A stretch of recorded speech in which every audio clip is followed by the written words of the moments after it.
Hello everyone, it is almost 2026, which I can't believe I'm saying that. It still feels like it should be 2022. But with it now being almost 2026, there are so many people coming up with New Year's resolutions to do, and most people will end up failing within the first 2 weeks of January. So we're going to talk about how to actually hit those goals and actually change in the new year. And this isn't just about the new year, but you can change and do these goals any time of year. It's just this is the most common time for people wanting to set those goals. Now, often people set goals about fitness and bettering themselves and studying more and reading the Bible more and going to church more. And so all these things I'm going to say, I believe can be applied in all of these areas. And for me, I have applied them in all different areas. Now, most people see this new year as being like, okay, it's 2026, I'm going to start fresh. But you can start this any time of year. So whenever you're watching this video, you can start and you can change at whatever point. First up, your goals have to be realistic. So if you say, okay, I'm going to lose 50 pounds in a month, that's not going to be realistic. Or I'm going to spend 3 hours every day reading my Bible. That's not going to be realistic, especially if you're just starting whatever your goal is. So say if you want to read your Bible more, set a goal for a chapter a day or even half a chapter a day. I know for me, when I started reading the Bible, I started with 1 chapter a day.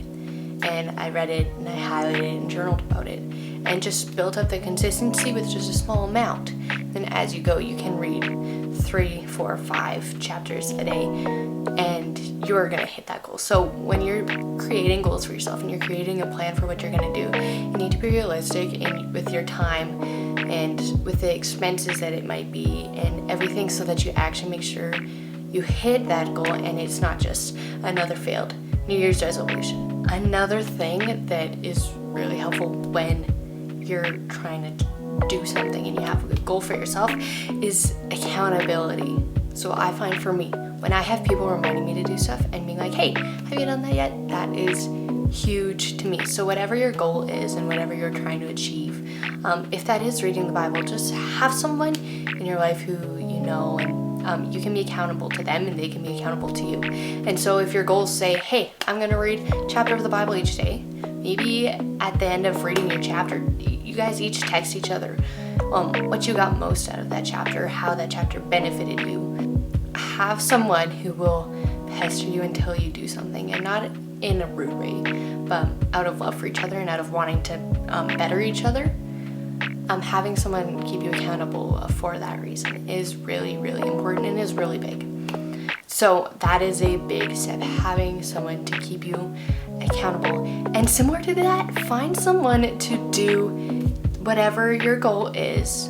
Have someone to do that goal with you. So if you're going to say, hey, I would like to run a half marathon in 2026, and find someone who will run a half marathon with you, or not even run it, but will train for you. Not train for you, but find someone who will train with you to do that half marathon. Another thing that I have done, which has really helped me, is rewarding yourself after you do whatever your task was for the day. So say I wanted to go for a run that day, but I also really wanted to have like a Coke or something.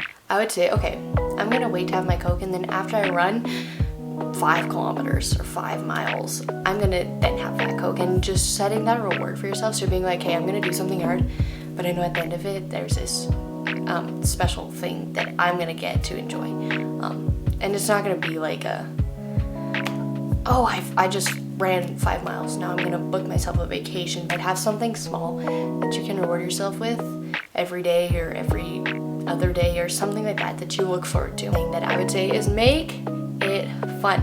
So if you just want to get in better shape, make that fun and say, hey, I'm going to sign up for a race, or I'm going to challenge someone to something, and do it with them, but making it fun and rewarding yourself, rewarding each other. That's going to make all the difference.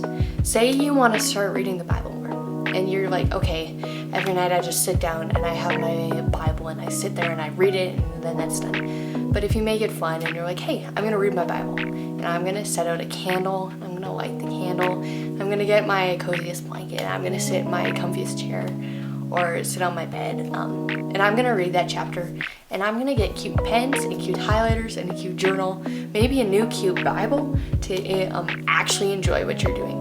If you don't enjoy what you're doing, you are never going to be able to achieve it and to reach that goal. And that is all the tips that I have for you guys today. But just enjoy going into 2026 and setting realistic goals for yourself and having fun completing those goals, because you don't want to look back on 2026 and be like, oh, I failed all of my goals. But you want to look back and be like, this is the year that I actually was able to accomplish things.